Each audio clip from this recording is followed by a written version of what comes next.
All right, we're moving. We got lesson 3. Let's get here. Let's get a little bit bigger. And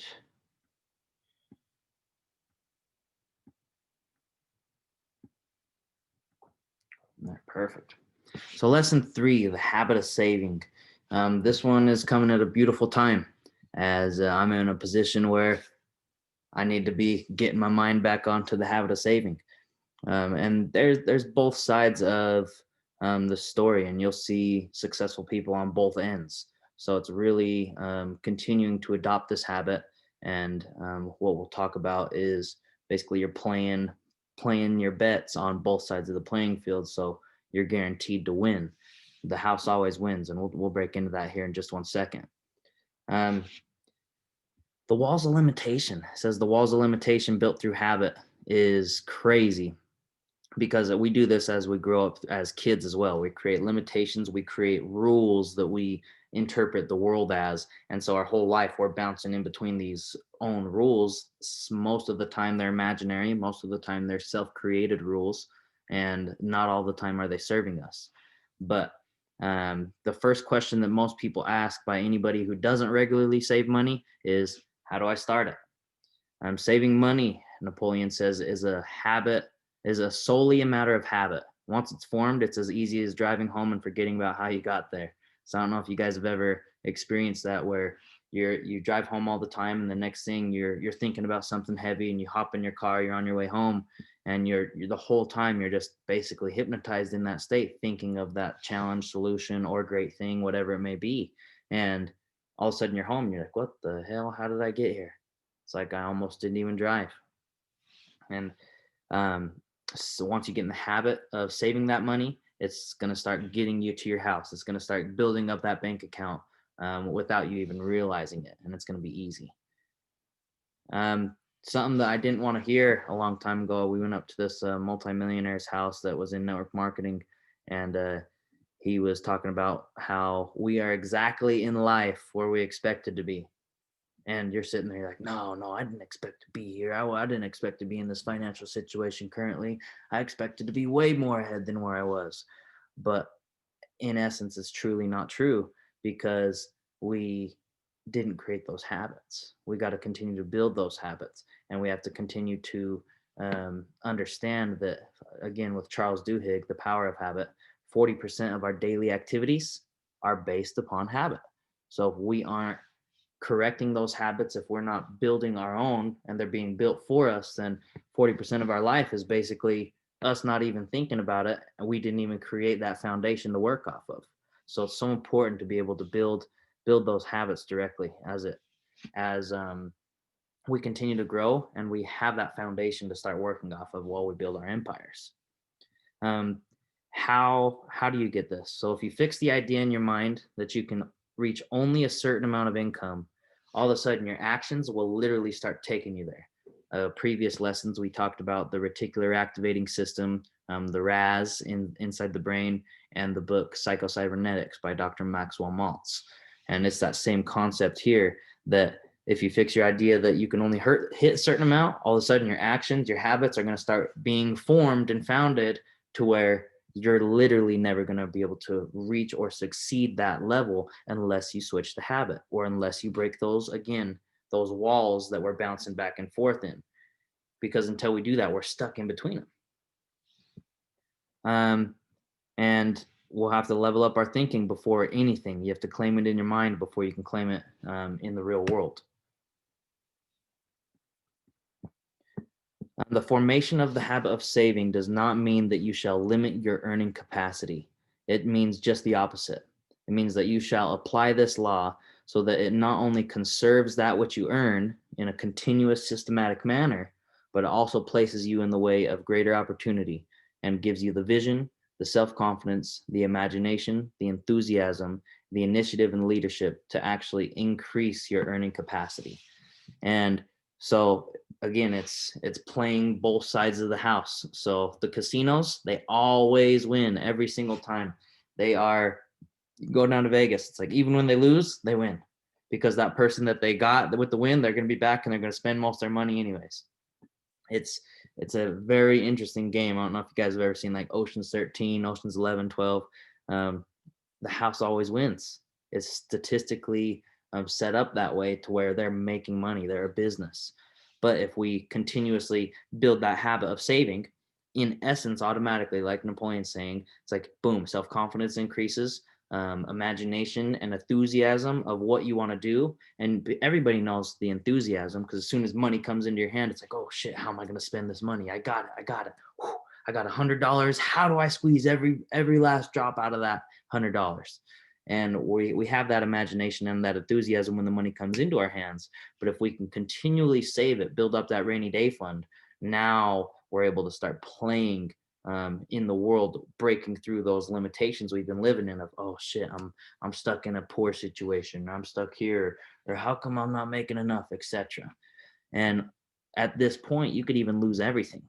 And we'll talk about this in a minute and bounce back. It doesn't matter where you came from because you've developed that habit. So even if outside circumstances changes, you have another 2008 housing crisis or anything like that, you can bounce back from it.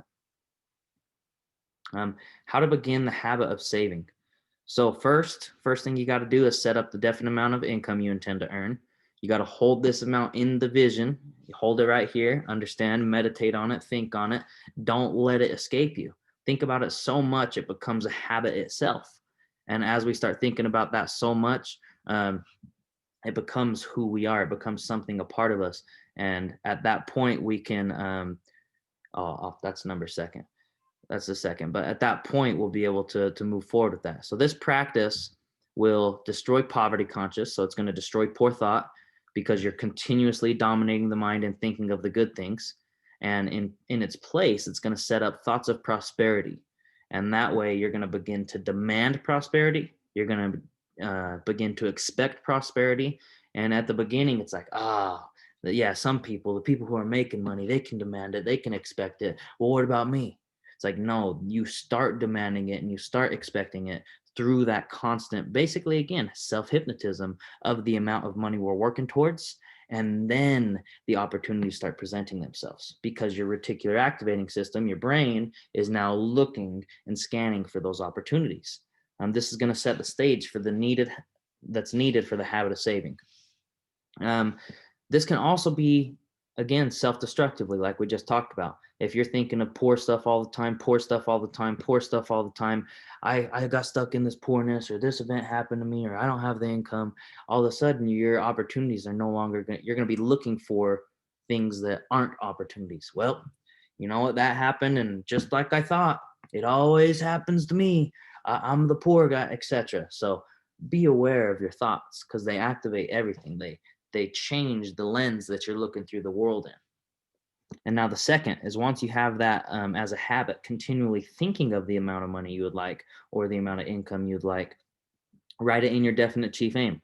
And if you don't know what the definite chief aim is, refer to chapter 1. It's your definite attainment. It's the thing that you are going to get no matter what, because you've had the final say and you decided upon that and demanded it upon yourself. And that you'll put it into your definite chief aim that you will save a specific proportion of all the money you earn, even if it's a dollar a day or a dollar a paycheck, a penny a paycheck. The more your earnings increase, so will your savings and the bank.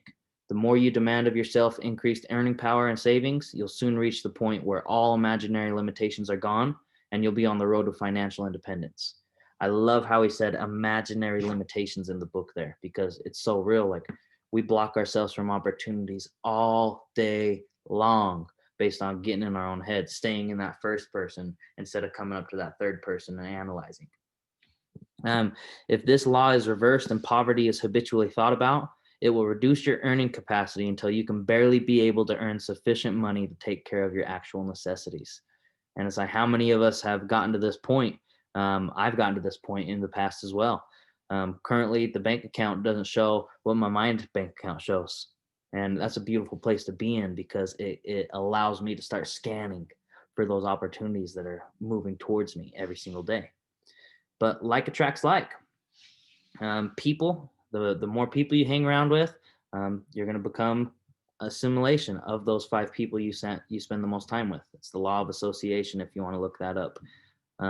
Opportunities, like feelings, create like opportunities.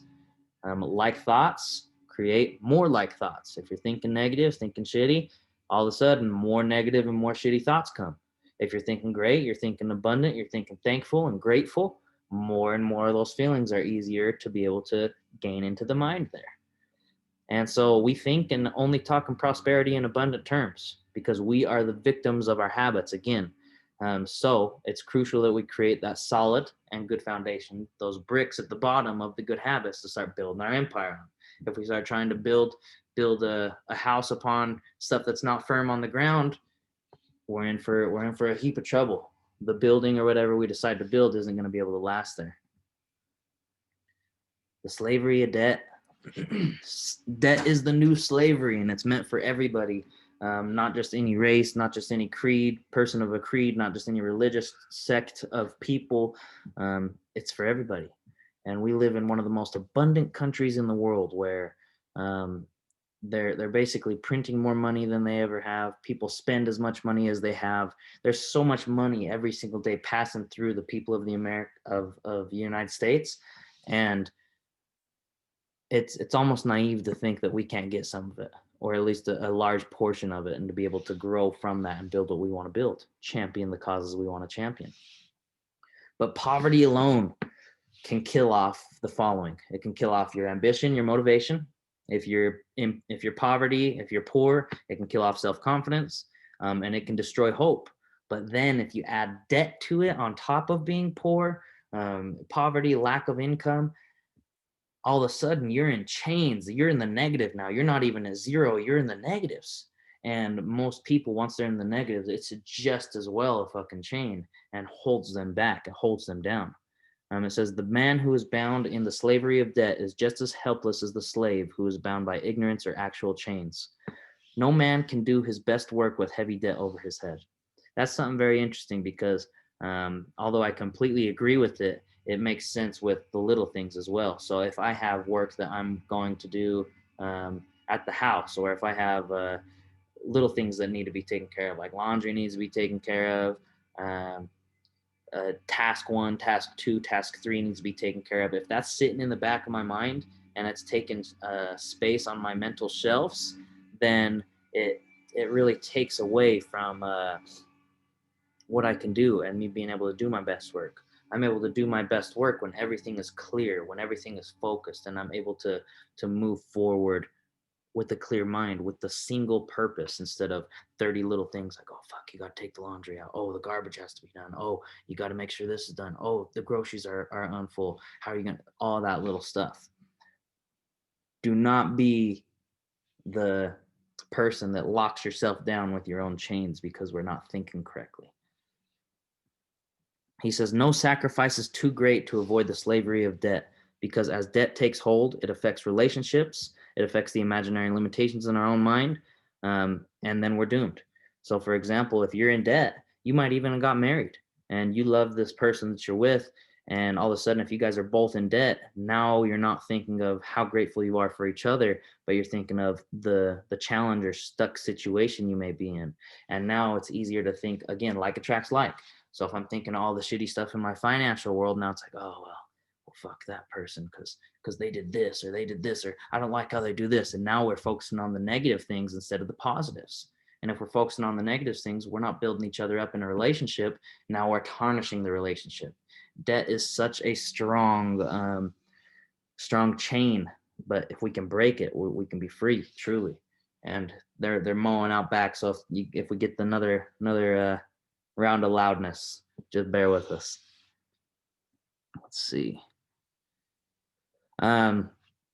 Napoleon Hill, basically when he had his son, his whole life changed, and we're going to break into that here shortly. But he asked himself, what do you owe yourself and to those who are dependent upon you? And you got to commit to being no man's debtor, because this thought alone will allow us to start, not get there immediately, but to start working our way out of slavery. Most men who develop the habit of debt will not be so fortunate as to come to their senses in time to save themselves, because debt is something like quicksand. It has the tendency to draw people deeper and deeper into its abyss. That's so interesting, because once people get so far into debt or something, they think that they can't achieve something anymore. Finally, they're just like throwing the towel. Fuck it. I'm going to be in debt for the rest of my life. Let's just stay here. What else could we do? We've done everything that we thought we could do up to this point, but it didn't change. So don't get stuck in the quicksand. And if you're at the beginning of the quicksand right now, I tell you what, climb as fast and as hard as you can to get back to zero. Because once you're back to zero, the whole game can change. You're a free man. You can start working and earn your worth. Don't get sucked in the quicksand, especially if you get through old age and the fear of poverty increases and the debt, you're getting more scared and the debt's increasing and you're getting older. Then you're finally just like, fuck it. I only got so much time. I don't know if I'm going to be able to do it. And you quit. We can't afford to allow ourselves to quit. Don't get trapped in debt in the first place.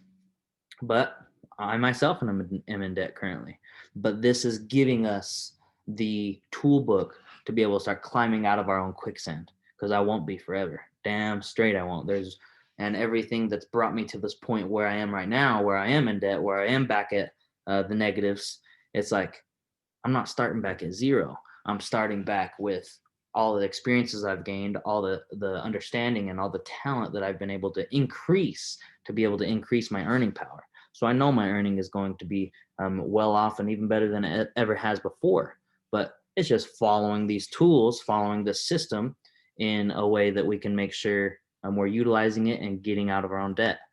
If you, we'll talk about that. It's coming up here quickly. The Slavery of Debt Part 2. The fear of poverty, Napoleon Hill says, is the most destructive of the 6 basic fears. Now, remember, he said the most painful was the fear of the loss of love, but the most destructive is the fear of poverty.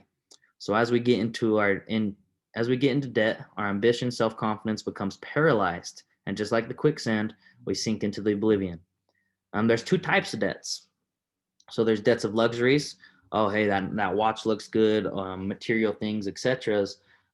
Or there is debt that can be converted into assets, which is like business debts, anything that's going to be able to turn back into an investment in the future. And the only type of debt that we can even consider if we want to be financially independent and free from our own chains is business debts. And business debts can only even be considered if you have thorough speculation. You went through, you have every educated possible guess that you can make. Not a guess, an educated guess. You've lined up all the details, all the pros and cons, all the possibilities of the what if this doesn't work, what if it succeeds wildly, etc. Now we can start moving towards that. Napoleon Hill talked about how, and I tried to look this up. There was a bunch of different reasons as to why people committed suicide, but Napoleon Hill believed that the slavery of debt caused more suicides every year than all causes combined. Because again, once that hope's gone, it's like, fuck it. What can I do now? I'm stuck. I'm in the quicksand. I'm in the pit. I can't get out. What am I going to do? As soon as you accept that hopelessness, it's easy to take the easy way out.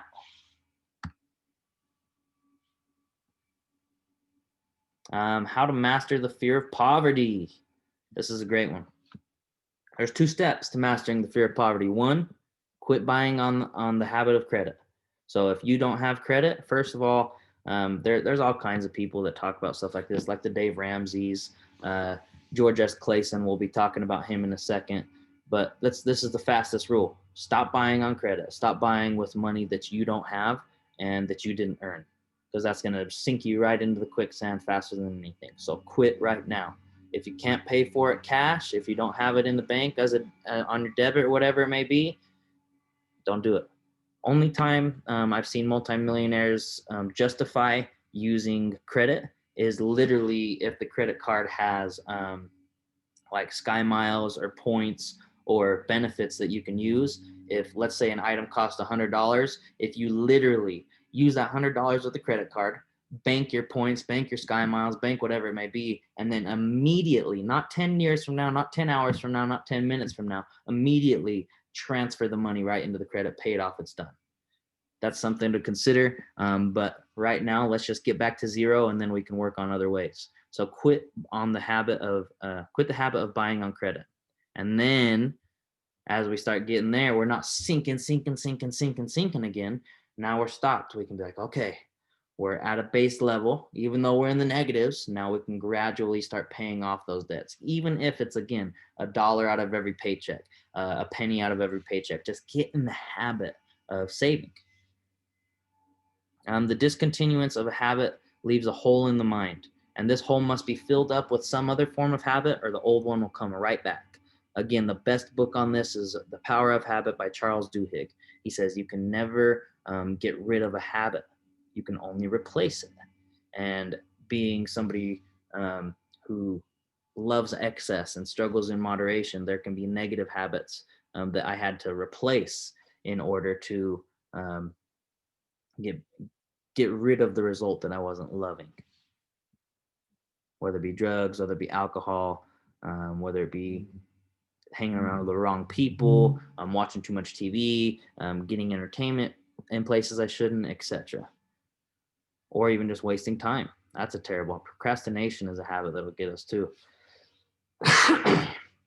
But once we understand this, the accumulation of money is not difficult, especially after we've mastered the fear of poverty and we've replaced it with the habit of saving, because we're slowly again beginning to build back up instead of digging ourselves deeper and deeper and deeper. Once we stop and we start gaining out of that, it's like, oh, fuck, okay, maybe I can do this. Maybe we can get there. Maybe it's not so bad. As we start working towards it, everything else changes in the internal and the mental. We're breaking through those walls that we set for ourselves. And now we have, boom, wider walls. We have wider parameters we can start working through now.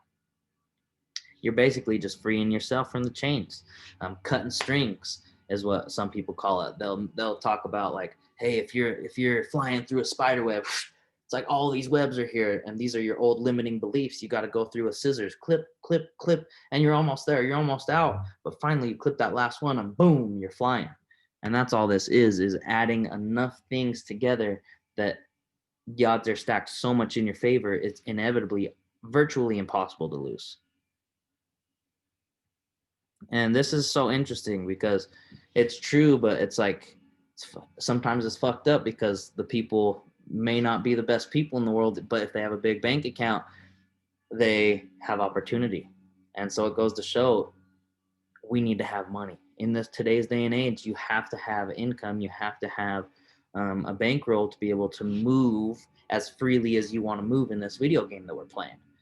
And it says the man without money is at mercy of the man with money, no matter who he is. It says people weigh others based on their bank account.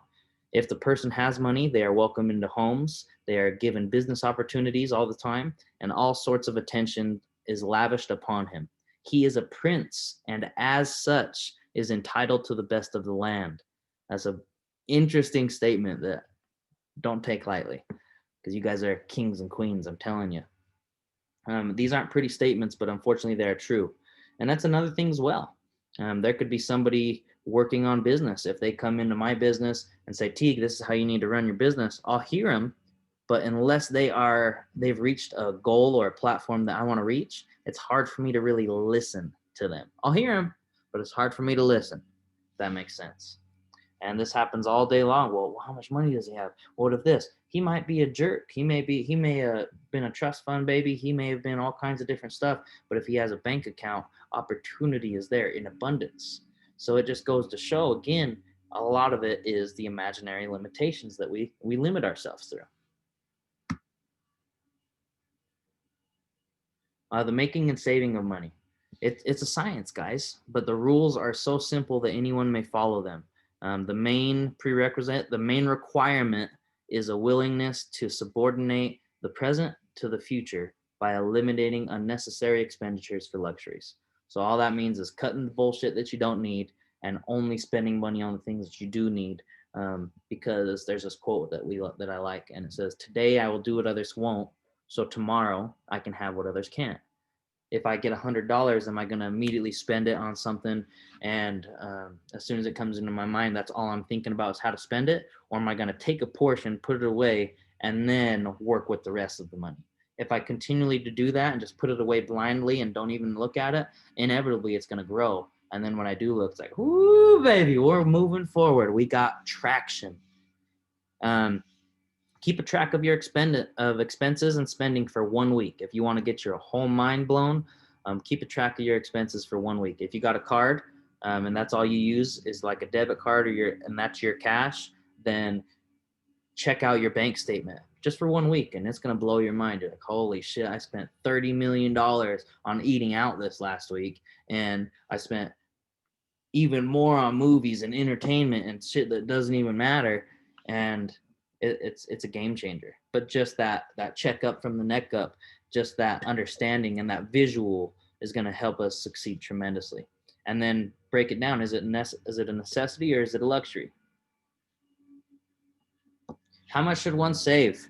Napoleon Hill says basically it's tough to answer that in one word, so I'm just going to sum it up. He wrote a little chart in the chapter where if you could ideally save this way, this is how he would do it. He would do 20% saving, 50% living, clothes, food, and shelter, 10% on education, 10% on recreation, and 10% on life insurance. He was a big, big advocate on life insurance. If anybody studied Napoleon Hill in his lectures, then you know the same. But one of the books that I like as well by George S. Clason, The Richest Man in Babylon, went into why the Babylonians were some of the wealthiest people in the world at the time. And his term was fatten thy purse, basically fill up that wallet, make it grow fatter and fatter and fatter. And he talked about how 10% of everything that you make is yours to keep. So if you're willing to just take 10%, every $100 you get, every $10 you get, just $1 goes away. Boom, boom. Pay yourself first. Rich Dad, Poor Dad says, Robert Kiyosaki.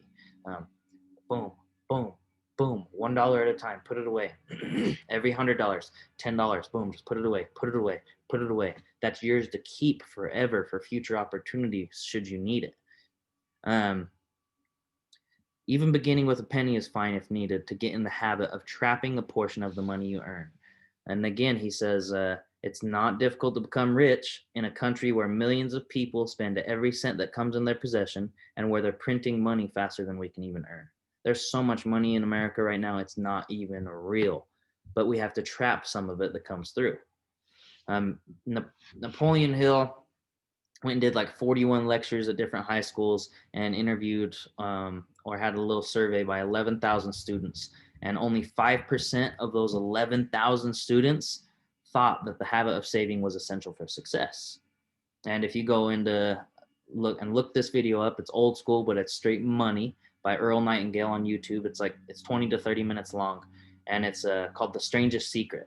And he talks about how out of 100 men, only 5% controlled wealth or were wealthy and free, in essence, financially independent. And that's so interesting because if 5% thought that, and the 5% of these students believed habit of saving, you can best believe that these 5% continued that habit of saving to help them get where they were going. Now, when opportunity meets preparation, a lot of people define that as success when opportunity meets preparation. But you have to prepare in order to get the opportunity. Because there's opportunities passing by every single day. But if we're not prepared or we don't have the funding or we don't have the means, all of a sudden it's a little tougher to take advantage of those opportunities. So unfortunately, either by parents or ourselves who are parents indulge in the habit of spending, it gets passed along to our children, or we gained it from our own parents because that's what we saw. And all of a sudden, they're in the quicksand, then we get in the quicksand thinking that's where we need to be. And it continues down the ladder until somebody makes the conscious decision like, oh shit, I don't want to be in the quicksand anymore. Let's start climbing out of this baby. With savings, it's easier to capitalize on opportunities that come our way. Most of us begin, we already talked about that, most of us begin thinking of how to spend money as soon as it comes into our possession and before we ever think of ways of saving it. Warren Buffett, one of the wealthiest men currently, he says, use the power of saving. He says, don't save what is left after spending, spend what is left after saving. If you want to become wealthy, you must allocate some of your current earnings towards the future. Buffett does this all the time. If there's companies going under, they're struggling, they're not able to make it, he'll come in, he'll buy out the company, get them back to where they need to be, and then he gets to reap the profits of these companies. Now, he wouldn't be able to do that if he didn't have the funding, if he didn't start saving in the first place. So this one right here, let's see if it'll let me play. Oh. So basically, I don't know what happened to the title here, but talked about making $1 million and not having a cent to show for it. So Napoleon Hill is making a bunch of money, but he didn't have the habit of saving. And so he didn't have anything to show for it once the shit hit the fan. The real estate crisis happened back then. And Bob Proctor, if you've ever heard of Bob Proctor, he has a lecture where he talks about the same thing, where he'd made all this money and he had nothing to show for it. It's like, what the hell? Where did it all go? They spent it, of course, but it's such an interesting concept that we almost block again because we have our imaginary limitations. We're living within these parameters. But Napoleon started very poor. He didn't have a ton of money, but what was interesting is he was very much more happy during that time. Money doesn't create happiness. Money is a tool to create further happiness to a happy person. Now, when I went to Guatemala in probably like 2000, I don't know what year, maybe somewhere around 2008ish, 2010ish, maybe. It was so interesting because you'd see a family of 5 there, and they're literally in a tin shack as big as a shed. There's one big mattress on the dirt ground inside the tin shed, and the whole family sleeps on that mattress. And they wake up and they're some of the happiest people in the world, and you're just sitting there. I was probably 10 to 12 years old at the time and just wondering, like, what the hell is going on? How are these guys so happy when they don't have anything? And that was such a big wake-up call. But it all comes within the mindset. They didn't need everything to be happy. Money, again, is a tool to be able to give, to be able to champion the causes you want to champion and help the people you want to help. He said the birth of his son allowed him to gain a new mindset in order to make more money than he ever did. At the time, he was teaching school and he was writing for some newspapers. He then started selling some books and writing newspapers. And then he was making more money selling for books. He started just really focusing on selling books and writing for newspapers instead of teaching. Then he saw that there was a newspaper unit called the Morning Star that was local. And he went there and he's like, hey, I want to work for you. And the owner's like, shit, man, I can't even pay for my own bills, let alone hire you. And Napoleon's like, exactly. That's why I came. Because as he started seeing this, he changed the mindset. He broke through his parameters, his walls that he set up for himself. He was now able to see, man, I have ability and I can do something maybe a little more than I have before. And so he goes there and he says, you know what, I'll work for you guys for $1 a day. And at the end of the week, if I've done good, then the next week I'll expect $3 a day. And then if I continue to do well, then we'll continue on that path until we help the paper make enough money to pay me $50 a week. Notice how it wasn't, hey, I just want this money without creating value. It's, I'm going to earn this value all the way up until I can make the amount that I want to make because I'm going to provide so much value. And the Morning Star, the newspaper unit, was then going to be making more in tandem with that at the same time. So he then found out another way, which is crazy. Another opportunity comes out of here to continue to increase his earning power. So he's working on newspapers, he's helping them grow. And then he found out through the Morning Star that he could sell advertising space. So he's like, man, why don't we have a company do this? Buy some advertising space in the Post. And right there, it was a company that paid them for the advertising space, paid him $3,000, and he split that right down the middle with his boss. So he made $1,500. Boom. And this is the 1920s, guys. Like, this is $1,500 going to go a long way back then. And just that alone, that $1,500 check out of one transaction was 25% more than he'd earned in the previous 2 years of teaching and odd tasks together. So just be aware, abundance is always around us. He was writing for the newspaper. He could have asked for the advertising space way, way before, but he wasn't looking for it. He only started looking for it once the mindset changed in order to begin looking for it. abundance is always around us. Um, his boss, after Napoleon had been helping him out, said, "You know, you've helped me out so much. I think it's time for you to get into a big city." He starts connecting him with a guy in Philadelphia, I believe, and he starts balling out. So he's at this new newspaper now, killing the game, making more money than he ever had. But he got this opportunity because he again served others first. Preparation meets opportunity. He had to prepare first, then the opportunity came. The bee has to go get the pollen, and then the honey can be made. If you don't go get the pollen, if you don't do the work first, if you don't earn it first, it can't be given to you. Um, Now, this gave him a big increase once he was able to move into the city, and his increase dramatically just skyrocketed. But this is where he struggled again. He didn't have the habit of saving or of trapping some of the money that comes through. And so he's giving gifts away, he's loaning money to other people without any question, he's making more money, and he assumed that he could make all his debts back in a turn of a wheel at a chance of fortune. And most people do. Well, fuck, I could do it now. I'll be able to make the money back later. And sometimes, we'll talk about this in just a second. Sometimes you do got to lay it out all on the line and just go for it. But again, with speculation and with an educated guess. So he's so confident in himself. He's like, fuck, I can make all the money I need. Things are going great. I'm not preparing for the future. I'm just preparing for the now. And then eventually the depression hit, but we'll talk about that here shortly. Or the real estate crisis hit.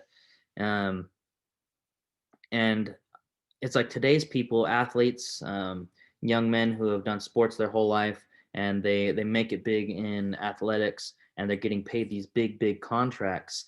And these new musicians that just come out of the woodwork and they're making all this money immediately, a lot of them will go back down to zero after their career's over or after something happens, because they didn't get in the habit of trapping some of the money that they had earned.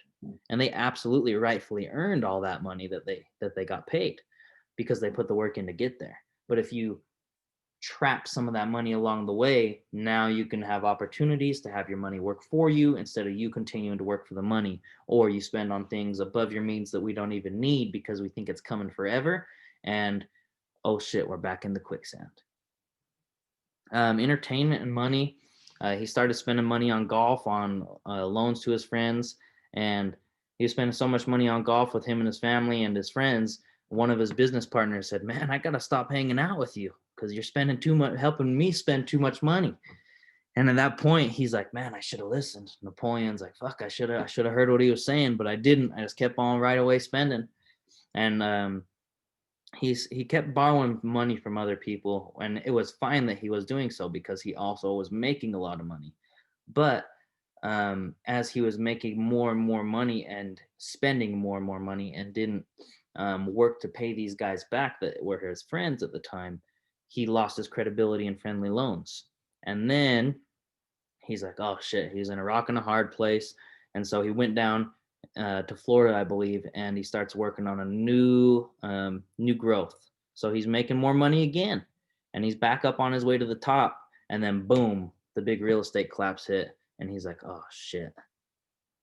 At that turn of the wheel, he thought he was going to be able to make it, but he hadn't continued or hadn't created the habit of saving. So he said he learned his lesson, and he realized he would be able to live on less than 40% of his income moving forward, because his earning ability didn't change, his understanding didn't change, his talent had only increased. So he wasn't starting back at zero, but the bank account went back to zero. So now he's like, oh, fuck, okay. Humbled himself and says, let me move forward and live below my means. And he was able to do so and make a very, very great living moving forward. Financial independence. In order to be financially independent, or to be, again, free from slavery, you got to live below the means. It's necessary. If you live above your means, you're always stuck. Now, this is something interesting, because after working for Jordan Belfort, he was big on spending, because the more you spent, the more you had to make. He loved putting himself in a position to have to work, have to do or die situation, because in a do or die situation, you can't procrastinate. You can't not move forward there. Elon Musk is another fucking example of that, and he's a badass for it. He sells XCOM, which was PayPal. He sells PayPal, and for millions and millions of dollars, and boom, he spends all of that money into Tesla and SpaceX. And both those companies are thriving right now. But at the time, uh, he had to borrow money for rent the next week. But again, notice it was speculative spending in Elon's situation. He's a multi billionaire. It's like, okay, is he going into luxury debt or is he going into business debt? And boom, so he put that all into the business, laid everything out on the line where his back was against the wall, and then he had to move forward. He had to borrow money for rent the next month, which is so beautiful that he's willing to die about it. He's willing to risk it all, risk it for the biscuit, baby. And I have a little bit of both on me. So it's like, man, I don't love it because it's uncomfortable, but I always thrive there, even if I don't love it. And it's addicting though, because you get the adrenaline rush, you get the great feeling of, it's like a rocket ship coming out of it's not even a roller coaster coming out of the launcher. Right as soon as your back's against the wall, you have to go with massive action. And that's where the magic starts to happen. But a lot of the time it wouldn't have to happen and it would cause a lot less anxiety or stress, even if it's good stress sometimes, if we just develop the habit of saving. The opportunities are going to come and we're going to have the funding to be able to start moving with those opportunities. Monthly plans based on income must be curbed if we want to gain financial independence. So he was talking about how in today's age, and again, this is 1920s when this book was dropped. It's 100 years now, and it's only easier and easier to go get anything we want on a loan. Well, here's a monthly payment of a phone. Here's a monthly payment of a car. Here's a monthly payment of a house, etc., whatever it may be. And we have to have these below our means, because a lot of these are based on your income, and then they start eating a big chunk of your income, which is harder to save it now. If we can save as well as increase, if we live below our means, maybe we get a lesser badass car or a lesser than badass home that we don't need immediately, then we can start projecting ourselves forward a lot faster.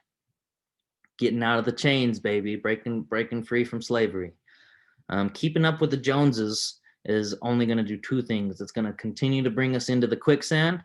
It's going to increase our fear of poverty as we get into old age. And it's better to sacrifice during youthfulness when you can market your services and your ability to go do something than when you're in maturity, you're on the winding down period of life, and you're like, oh fuck, my body isn't where it could be to be able to give the amount I could give to make the money I need. And then boom, you start getting sucked into the quicksand again. So keeping up with the Joneses is some bullshit, because most of the Joneses are broke. They're just in debt. A budget system is a necessity. So line it up. Again, we have it super easy. Unless you pay everything for cash, then you can write everything on down, keep your receipts, see where you paid, and how much each of your bills are, so you know how much do I need to make, how much can I put away. Rockefeller was a good budgeter. He was one of the wealthiest men in the entire world. Although I'm interested to know if there's a lot of speculation on his intent, but he made a lot of money, and that's what we're learning here is the principles. So get a budget system and know where your money's going, know how much you owe, know how much you need to make, and that way you can start saving. It's easy. If you do everything on a card, all you literally got to do is pull up your phone on your bank app, and it's going to tell you exactly where your money's going. And they even have templates now. You can go to Google Docs. They have budget templates. A lot of the bank apps will help you with your budgeting. It's just a matter of effort at the end of the day. So don't be lazy, and we'll be able to start growing, getting out of the Joneses. Let's see. This little pictures here covering the title, but that's all right. Opportunities, let's see. Come to those who have saved money. Ford, opportunities that came. This is a great example. So Ford at the beginning, he needed capital during the early days to promote and manufacture his products. And he had friends who loaned him the money. So he didn't even have the money, but he had the vision. He had the story. As Steve Jobs said in the past, the storyteller has the power. James Cameron went and raised multiple million. He might even hit the billions mark. of funding for his movie Avatar. You'll have to go look up that exact amount, but he raised a sick amount of money through venture capital because the storyteller has the money, or has the ability, has the power. So Ford tells his friends who had the money that he didn't have what he was about to be doing, and they loaned him the money. And eventually, they were able to draw out millions and millions of dollars from that transaction because they had faith in what Ford was doing. Rockefeller had a solid savings, and when he needed money, since he had already done well with his own money, he can go out to people and they can say, "Hey, have you got the habit of saving down? Do you have any of your own money?" "Well, yes, I do." "Perfect. We know you're responsible for yours, so now we can give you some more." And it was easy for him to do that. And that's something with me. It's like, fuck, I put myself back into ground zero. It's like, shit, I got to earn my own money again, get back in the habit of saving. I'm learning this one. This is probably my weakest one because I love that adrenaline of do or die. And I have to moderate that to be able to grow and to be able to earn and learn from this habit of saving so that I'm never in this position again. The beauty of it is this is the brokest I'll ever be in the rest of my life. It's only going to get better and better and better and better for the rest of my life because of where I've came, what I've learned in that experience, and where I'm at now. Even though I'm in the quicksand, it's like, man, I understand exactly how to build the stairs right out of the quicksand. So it's just sinking around my stairs instead of sinking around me and dragging me down with it. It's a beautiful feeling to be able to have, no matter what circumstances happen around you, that you're confident in yourself enough and your own ability to be able to get out of wherever you're at. But it doesn't always just happen overnight. Just like the habit of saving, it's systematic. You have to work towards it and work through it day by day. In every way, we get better and better. JP Morgan said he would loan $1 million to a man of sound character before he would loan $1,000 to a spendthrift without character. And that's interesting because, again, how do we handle our own lives? What standard do we set for ourselves? That's only going to start that preparation meeting opportunity. The formulation of nearly all fortunes start, whether large or small, from the formation of the habit of saving money. America was founded on freedom, and many men are trapped into labor for all of their lives due to never beginning the habit of saving. We're enslaved. We are enslaved and we are in chains. And we got to break free from this. And we all have the ability to, in the most abundant country that's ever been, where there's so many opportunities around us. There's so much money going through and circulating through America. It's nobody's fault but our own and our own habits if we don't make it to the top. Our duty in life is to succeed, because if we succeed and we have the funding, we have the income, then we can champion our causes and we can help so many more people with a servant heart. But that wraps us up for today. Damn, biggest weakness for me, something we're working on as well, and we're working to grow into. But I'll put that link down there. As always, we're working on the Vigilante Academy to start working with these young men to teach these principles as well as physical, mental, emotional, and spiritual growth. That way they can save themselves from running into brick walls that both you and I have had to run headfirst into to learn. I'll put that link in there for the Vigilante Academy if you want to donate. If not, thank you guys for allowing me to teach and learn myself in one of the most interesting chapters that is one of my had been in the past one of my biggest weaknesses. But I'm going to continue to learn and grow with you through this lesson, and I'm excited to see both yours and I's success as we continue to adopt it. You guys are incredible. Thanks for being you, and I'll talk to you guys next week.